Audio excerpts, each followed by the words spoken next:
নমস্কার, তোমাদের চ্যানেলে আরও একটা নতুন ভিডিও চলে এসেছি। প্রত্যেকবারের মতো ভিডিওটা খুবই গুরুত্বপূর্ণ হতে চলেছে।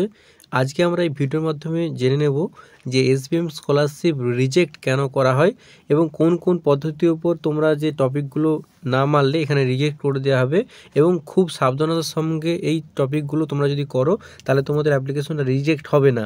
অনেকের ক্ষেত্রে কী হয়, রিজেক্ট করে দেওয়া হয় বা বাতিল করে দেওয়া হয় অ্যাপ্লিকেশন ফরওয়ার্ড করার পরেও। তো সেই সাবধানতাগুলো কী অবলম্বন করলে তোমরা এখানে রিজেক্ট অপশানে হবে না তোমাদের, সেই নিয়ে আজকে বিস্তারিত ভিডিও আলোচনা করব।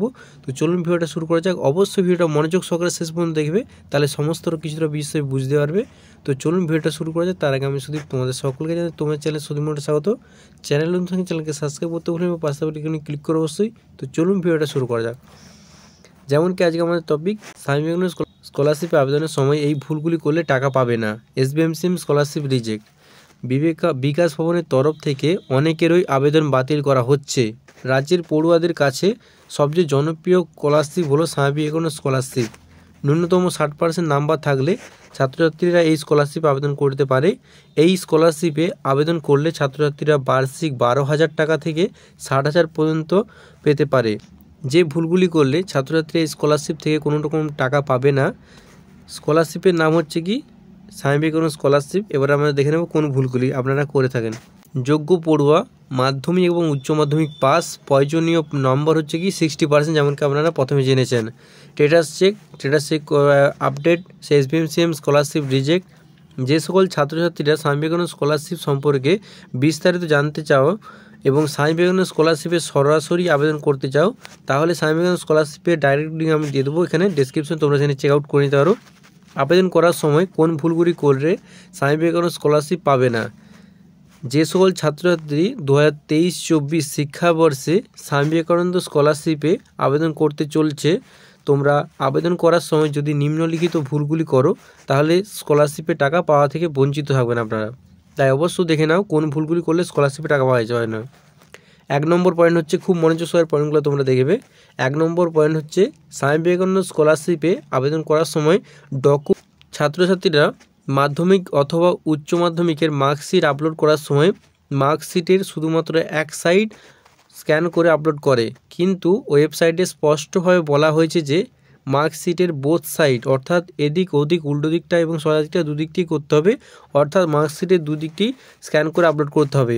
প্রথম নম্বর পয়েন্ট হচ্ছে, মার্কশিট তোমাদের ঠিকমতো করে এধার এবং দুই ধারেই তোমাদের আপলোড করতে হবে। একমাত্র এক ধার করলে হবে না, শুধু প্রথমটা হলে হবে না, লাস্টের দিকটাও করতে হবে। সেকেন্ড নম্বর পয়েন্ট হচ্ছে কি, অনলাইনে ভিডিও ইনকাম করার ক্ষেত্রে অনেক সময় তারা অনলাইন ভেরিফিকেশন কমপ্লিট হয় না এবং অনলাইন ভিডিও ইনকামের উপর একটি জিজ্ঞাসা চিহ্ন। সেক্ষেত্রে এই ইনকাম সার্টিফিকেট যদি আবেদন করার সময় আপলোড করো তাহলে সেক্ষেত্রে স্কলারশিপটি পাবে না। অর্থাৎ তোমরা যখন ভিডিও ইনকাম সার্টিফিকেট করছো নিজের জন্য, তখন অবশ্যই দেখে নেবে যে ঠিক চিহ্নটা সবুজ কালার আসে কি না, তাহলে তোমরা বুঝবে যে এটা ঠিক আছে, নাহলে এখানে ক্যান্সেল হয়ে যেতে পারে হয়তো। অনেক সময় 3 নম্বর পয়েন্ট এবার দেখে নেবো আমরা। অনেক সময় ব্যাঙ্ক অ্যাকাউন্টের তথ্য আপলোড করার সময় অ্যাকাউন্টের প্রথম পাতা ঝাপসা দেখা যায়, সেক্ষেত্রে অ্যাকাউন্ট নম্বর ভালোভাবে বোঝা যায় না, এক্ষেত্রেও টাকা পেতে অসুবিধা হতে পারে। অনেক ক্ষেত্রে তোমরা কী করো, যে অনেক দিনের পুরনো ব্যাংকের খাতা, সেহেতু প্রথম পেজে যদি জেরক্স করে তোমরা আপলোড করো তাহলে অনেক সময় নম্বরটা বোঝা যায় না, আবঝা বোঝা যায়, সেই ক্ষেত্রে অন্য কারো অ্যাকাউন্টে চলে যেতে পারে বা তোমার অ্যাকাউন্টে ক্রেডিট নাও হতে পারে। 4র্থ নম্বর পয়েন্ট দেখে নেব, ছাত্রছাত্রীরা অনেক সময় এমন মোবাইল নম্বর এবং ইমেল আইডি দেয় যেটি কয়েকদিন ব্যবহারের পর সেটি আর ব্যবহার করে না, কিন্তু এক্ষেত্রে মনে রাখবে মোবাইল নম্বর এবং ইমেল আইডি জরুরি।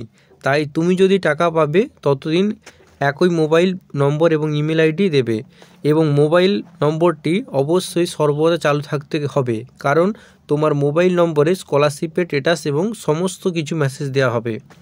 অর্থাৎ এই পরপর তোমাদের পয়েন্টগুলো আমি আজকে বলে দিলাম। এই ক্ষেত্রে 4টি পয়েন্ট দেখলে, যেমন কি প্রথমে বললাম কি মাধ্যমিকের বোথ সাইড তোমরা স্ক্যান করে আপলোড করবে। সেকেন্ড ক্ষেত্রে কি তোমাদের ভিডিও ইনকামে দেখবে ঠিক মতো করে ঠিক চিহ্ন বা স্পষ্ট ঠিক চিহ্ন আছে কিনা, তা সেক্ষেত্রে একটু প্রবলেম হতে পারে।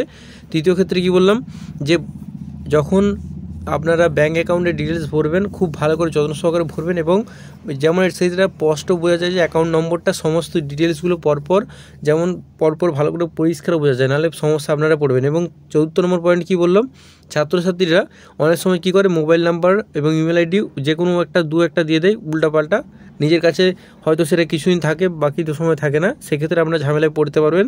কারণ ইমেল আইডি এবং ফোন নাম্বারটি খুবই গুরুত্বপূর্ণ সমস্ত কিছুর ক্ষেত্রেই, এবং এই পদ্ধতিগুলি আপনারা যদি অবলম্বন করেন তাহলে আপনারা স্কলারশিপটা রিজেক্ট হওয়ার সম্ভাবনা নেই। তো আজ এই পর্যন্তই। ভিডিওটা ভালো লাগলে বন্ধুদের মধ্যে শেয়ার করে অবশ্যই চ্যানেলকে সাবস্ক্রাইব করতে অবশ্যই। দেখা হচ্ছে আরও নতুন interesting video. Thanks for watching this video.